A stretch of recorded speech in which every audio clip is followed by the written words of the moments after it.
Hello दोस्तों, आज मैं आपको जो कहानी सुनाने जा रही हूँ वो कहानी है जादुई दुल्हनों के पेड़ की। तो चलिए दोस्तों, देखते हैं जादुई दुल्हनों के पेड़ की कहानी। किसी गांव में बंटी नाम का एक नौजवान रहता था। बंटी तालाब से मछलियाँ पकड़कर उन्हें शहर में बेचता था। एक दिन बंटी तालाब से मछलियाँ पकड़कर शहर की ओर जा रहा था कि तभी रास्ते में उसे एक पेड़ दिखाई देता है। उस पेड़ पर बहुत सारी लड़कियाँ दुल्हन बनकर बैठी हुई थीं। अरे ये तो बहुत अजीब पेड़ है। इस पेड़ पर फल की जगह इतनी सारी दुल्हन है। तभी उस पेड़ से एक आवाज आती है। सुनो बंटी, मैं एक जादुई पेड़ हूँ। तुम बहुत किस्मत वाले हो, इसीलिए मैं तुम्हें दिखाई दे रहा हूँ। तुम यहाँ मौजूद किसी भी दुल्हन को पसंद करके उससे शादी कर सकते हो। ये सुनकर बंटी खुश हो जाता है और कहता है, अरे वाह, यहाँ तो बहुत सारी सुंदर सुंदर दुल्हन हैं। उसके बाद बंटी एक दुल्हन को पसंद कर उससे शादी करने का मन बना लेता है। फिर बंटी उससे शादी करके उसे अपने घर ले जाता है। लेकिन रात होते ही वो दुल्हन एक चुड़ैल में बदल जाती है। उस वक्त बंटी गहरी नींद में सो रहा था। तभी वो चुड़ैल उसके गले को काट कर उसके शरीर का थोड़ा खून पी लेती है। बंटी को इस बात की जरा भी भनक नहीं लगती। फिर अगले दिन से वो चुड़ैल रोज बंटी का खून पीने लगती है। एक दिन बंटी का दोस्त सौरभ उससे मिलने उसके घर आता है। अरे बंटी, क्या बात है? तू बहुत कमजोर हो गया है। और ये क्या, तेरी आंखें बिल्कुल लाल हो गई हैं। तभी वो चुड़ैल सौरभ के लिए चाय लेकर आती है। उसे देखते ही सौरभ को उस पर शक होता है। सौरभ बिना कुछ कहे वहाँ से चला जाता है।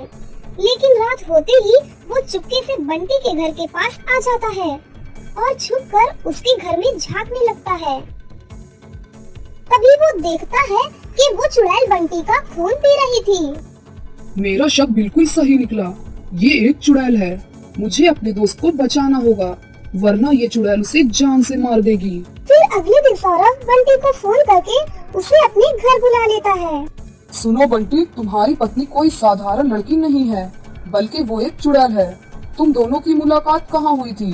मुझे सब कुछ सच सच बताओ। बंटी सौरभ को सारी बात बता देता है। इसका मतलब उस पेड़ पर बैठी सभी दुल्हन असल में चुड़ैल है। हमें उन सभी को खत्म करना होगा, वरना वो गांव के सभी जवान लड़कों को जान से मार देंगी। उसके बाद वो दोनों एक तांत्रिक के पास पहुंचकर उसे सारी बात बता देते हैं।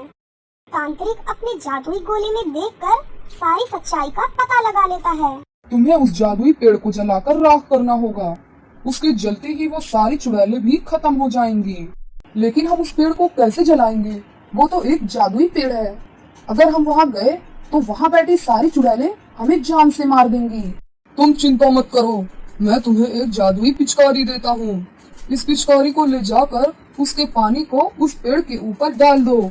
ऐसा करने पर उस जादुई पेड़ पर आग लग जाएगी और उसके साथ साथ सभी चुड़ैलें भी जलकर मर जाएंगी। तांत्रिक की बात सुनकर बंटी और सौरभ बहुत खुश होते हैं। उसके बाद तांत्रिक उन्हें 2 जादुई पिचकारी दे देता है। वो दोनों जादुई पिचकारी लेकर जंगल में उस जादुई पेड़ के पास पहुंच जाते हैं। तभी उस पेड़ पर बैठी सभी दुल्हन चुड़ैल के रूप में बदलकर बंटी और सौरभ के ऊपर हमला कर देती हैं। लेकिन सौरभ और बंटी जरा भी नहीं घबराते और एक एक कर अपनी जादुई पिचकारी का पानी उन चुड़ैलों के ऊपर डालना शुरू कर देते हैं। देखते ही देखते सभी चुड़ैलों के शरीर में आग लग जाती है। उसके बाद सौरभ और बंटी अपनी जादुई पिचकारी का सारा बचा हुआ पानी उस जादुई पेड़ के ऊपर डाल देते हैं और अगले ही पल वो पेड़ भी जलने लगता है।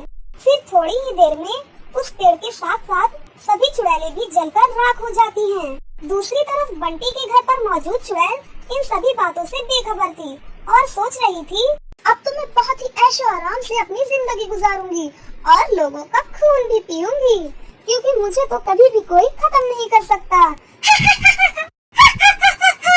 कि तभी अचानक उसके शरीर में आग लग जाती है और वो जोर जोर से चिल्लाने लगती है, बचाओ बचाओ, अरे ये कैसे हो गया? मेरे शरीर में आग कैसे लग गई? कोई तो मुझे बचाओ। उसके बाद वो चुड़ैल भी जलकर राख हो जाती है। उसके बाद फिर से सब कुछ ठीक हो जाता है और बंटी हंसी खुशी अपनी जिंदगी जीने लगता है। तो आपने देखा दोस्तों, जादुई दुल्हनों के पेड़ की कहानी। इस कहानी से हमें ये सीख मिलती है कि हमें जिंदगी में कभी भी बिना सोचे समझे कोई फैसला नहीं करना चाहिए, वरना हम बड़ी मुसीबत में फंस सकते हैं। अगर आपको ये कहानी अच्छी लगी हो तो इसे जरूर लाइक करें और हमारे चैनल जियो छोटू टीवी को सब्सक्राइब भी कर लें। और हाँ दोस्तों, हमें कमेंट करके जरूर बताना कि आपको ये कहानी कैसी लगी। बहुत समय पहले की बात है, नदी के किनारे एक छोटा सा गांव था। उसी गांव में आरूही नाम की एक गरीब लड़की रहती थी। आरूही पढ़ने लिखने में बहुत अच्छी थी, लेकिन गांव में स्कूल ना होने के कारण वो एक फैक्ट्री में काम किया करती थी।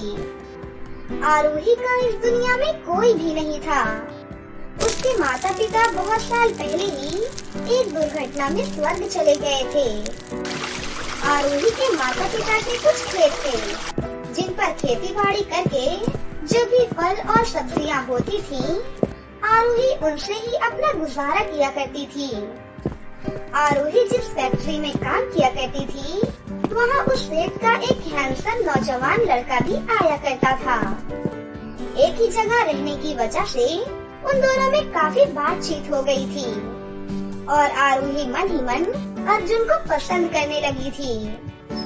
इसी तरह दिन निकल रहे थे।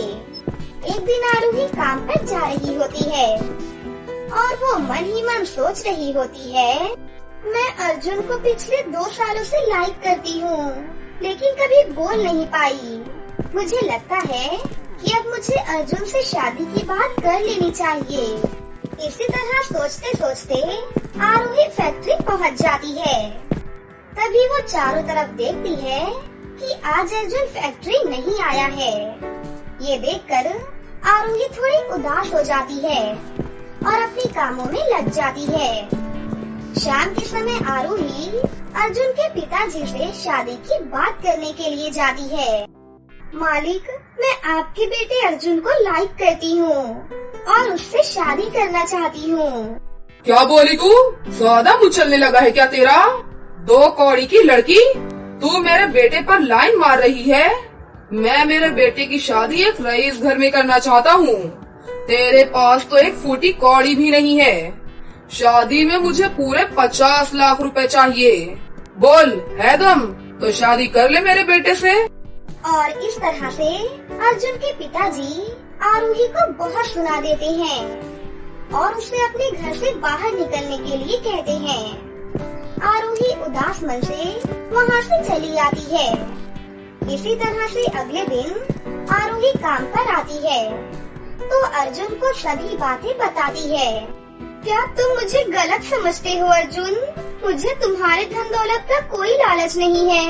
मैं तुमसे बहुत प्यार करती हूँ। मैं तुम्हारे प्यार की कदर करता हूँ और मैं भी तुम्हें दिल से पसंद करता हूँ, लेकिन मैं क्या कर सकता हूँ? तुम्हें तो मेरे माँ बाप का कहना मानना ही पड़ेगा।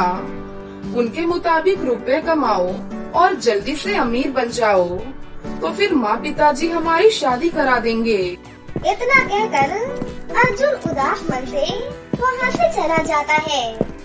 फिर आरूही मन ही मन खुश होती है कि अर्जुन भी मुझसे प्यार करता है। इसका मतलब अर्जुन भी मुझसे सच्चा प्यार करता है। अब मुझे उसके लिए बस जल्दी से अमीर बनना है। इसके लिए मुझे ढेर सारे पैसे कमाने पड़ेंगे। अगले ही दिन आरूही अपने खेतों में कुछ मजदूर खुदाई के लिए लगा देती है। 2-3 दिन तक कुआं खोदने के बाद आरूही को कोई भी फल नहीं मिलता और कुएं से एक बूंद भी पानी नहीं मिलता। आरूही ये सब देखकर बहुत निराश हो जाती है और अब उसके पास एक भी रुपए नहीं बचे होते। आरूही उदास मन से घर वापस चली आती है। आरूही को बहुत चिंता हो रही थी कि अब वो क्या करेगी और वो बिना खाना खाए ही सो जाती है। आरूही जब गहरी नींद में सो रही होती है तो उसे एक सपना आता है। सपने में परी उससे कहती है, आरूही बेटा, तुम्हें चिंता करने की कोई जरूरत नहीं है। तुम जैसा घर चाहती हो तुम्हें वैसा ही घर मिलेगा। मैंने अपनी जादुई शक्तियों से तुम्हारे खेत में एक जादुई बालों का पेड़ लगा दिया है और तुम्हें अब हर रोज रात को उस पेड़ से जादुई सुंदर सुंदर बाल मिल जाया करेंगे, जिन्हें बेचकर तुम बहुत अमीर बन सकती हो। लेकिन ध्यान रखना, उस जादुई पेड़ को कोई देख ना ले और किसी को उस पेड़ के बारे में पता नहीं चलना चाहिए, वरना उसकी शक्तियाँ खत्म हो जाएंगी। इतने में ही आरोही की नींद खुल जाती है और वो आधी रात को ही उठकर अपने खेतों की ओर चली जाती है।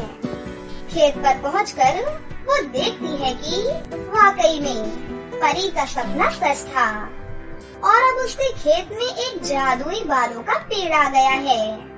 ये देखकर आरोही बहुत खुश होती है और सभी बालों को तोड़कर अपने साथ ले जाती है। अगले दिन सुबह होते ही आरोही शहर जाकर एक एक करके उन जादुई बालों को बेच देती है। अब आरोही को बाल बेचकर अच्छी खासी कमाई हो जाया करती थी। आरोही उन पैसों को जोड़ जोड़ कर रख रही थी। इसी तरह से आरोही रोजाना रात को उस जादुई पेड़ के पास जाती है और सुबह बाजार जाकर उन जादुई बालों को बेच दिया करती थी। इसी तरह करते करते एक साल बाद आरोही उन जुड़े हुए पैसों से अपने लिए एक आलीशान घर खरीदती है। अब आरोही के पास पैसों की कोई कमी नहीं थी और जादुई पेड़ भी उसे बहुत सारे सुंदर सुंदर बाल दे दिया करता था। और आरोही का शहर में एक हेयर ड्रेसिंग का बहुत बड़ा पार्लर हो गया था। उसी पार्लर में एक दिन अर्जुन की माँ कोकिला अपनी छोटी बेटी के साथ अपना हेयर कटिंग करवाने आती है। कोकिला जब पेमेंट करने काउंटर के पास जाती है तो वो आरोही को देखकर हैरान रह जाती है। ओ मनहूस, तू यहाँ क्या कर रही है? और तूने फैक्ट्री का काम छोड़कर यहाँ नौकरी शुरू कर दी है क्या? एक्सक्यूज मी गर्ल, मुझे तुम्हारी इस एम्प्लॉय की शक्ल नहीं देखनी। कृपया इसे पार्लर से बाहर कीजिए। माफ कीजिए मैडम, ये हमारी मैम है, इस शॉप की ओनर। आप इनसे इस तरीके से बात नहीं कर सकती। कोकिला ये सुनकर बहुत ही ज्यादा हैरान हो जाती है कि वाकई में आरोही इतनी अमीर हो गई है कि अब उसके पास मुझसे भी ज्यादा रुपए हैं। अरे बेटा आरोही, मुझे माफ कर दो, मैंने तुम्हें गलत पहचान लिया।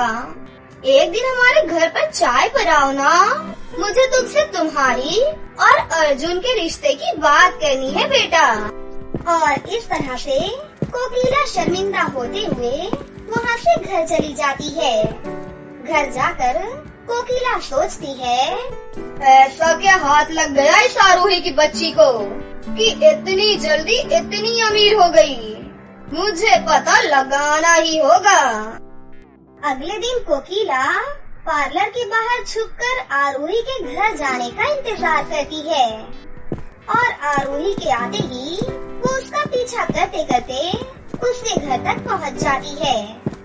रात होने पर कोकिला देखती है कि आरोही आधी रात को कहीं जा रही होती है, तो कोकिला उसका पीछा करने लगती है। पीछा करते करते कोकिला आखिर में आरोही के खेत में जादुई बालों के पेड़ के पास पहुंचती है। कोकिला जादुई बाल देने वाले पेड़ को देखकर वो सब कुछ समझ जाती है और वहाँ से दबे पैर वहाँ से निकल जाती है। और अगले दिन रात होते ही कोकिला वहाँ आरोही से पहले ही पहुँच जाती है और जल्दी से जादुई बालों का पेड़ काटने की सोचती है। कोकिला जैसे ही पेड़ को हाथ लगाती है, उसे एक जोरदार बिजली का झटका लगता है और कोकिला जमीन पर दूर जाकर गिर जाती है। ये देखकर कोकिला वहाँ से डरकर भाग जाती है। थोड़ी देर के बाद जब वहाँ आरोही पहुँचती है तो देखती है कि वहाँ जादुई पेड़ है ही नहीं। आरोही ये सब देखकर सब कुछ समझ जाती है कि किसी और को भी जादुई पेड़ के बारे में पता चल गया है। ये देखकर आरोही वापस अपने घर चली जाती है। लेकिन अब आरोही के पास खुद का इतना बड़ा घर, बैंक बैलेंस और शहर में पार्लर की दुकान थी। आरोही पूरे 50 लाख रुपए के साथ अर्जुन का हाथ मांगने के लिए सेठ के पास पहुंच जाती है। कोकिला भी लालच में आकर शादी के लिए तुरंत हाँ बोल देती है। अब कुछ ही दिनों बाद दोनों की हंसी खुशी से शादी हो जाती है। आरोही और अर्जुन दोनों एक दूसरे से बहुत प्यार करने लगते हैं और दोनों मिलकर अपने पार्लर की शॉप को हंसी खुशी से चलाने लगते हैं और एक साथ हंसी खुशी से एक अच्छी जिंदगी गुजारने लगते हैं। तो दोस्तों, कैसी लगी आपको हमारी ये कहानी? अगर आपको हमारी कहानी अच्छी लगी हो तो इसे जरूर लाइक करें, साथ ही हमारे चैनल को सब्सक्राइब भी कर लें और बेल आइकन को दबाना ना भूलें। मिलते हैं अगली वीडियो में। धन्यवाद।